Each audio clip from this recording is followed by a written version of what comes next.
So something funny has been kind of brewing up in the whole entire Apple ecosystem, which is the foldable iPhone. Now, we have been talking about this for a while. Obviously, I didn't break any news. I'm not, a leaker. But I have, made a lot of renders about this type of foldable iPhone. And what's so crazy to me is that it just makes so much sense that Apple's going to be making it. I mean, it's not even a question whether they're going to make it or not.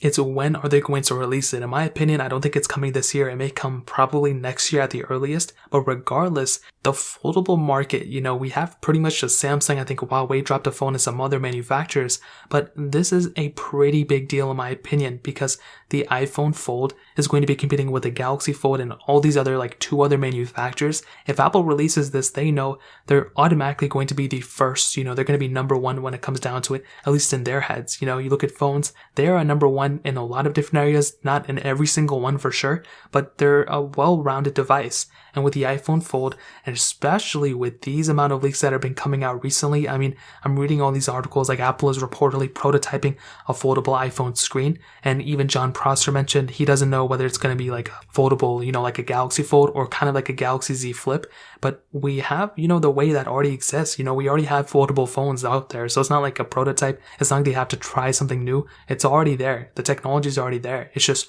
when are they going to release this type of device? Now, in my head, I don't think I could ever use a foldable phone like that. I mean, maybe I say no now, but I could probably get used to it, to be honest. And there's a lot of use cases for it.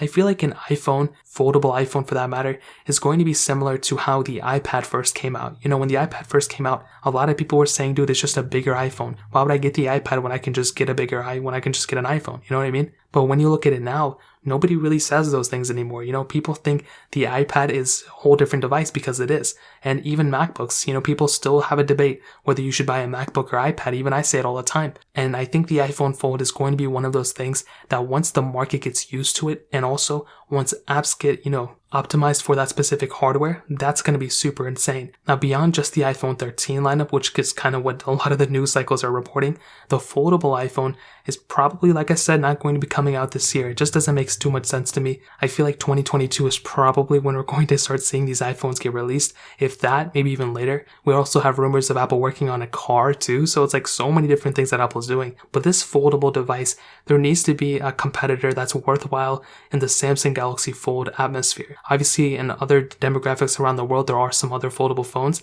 but in America, we really only have the Galaxy Fold and the Galaxy Z Flip. There's not a lot of other foldable phones. So it just makes sense that Apple is going to make some sort of foldable device. Like I said before, it's not if they're making it, it's when they're making it. And it's going to be bigger than the iPhone 12 Pro Max in one way. It's probably going to be around the same size, in terms of the unfoldedness. But I think when it's unfolded,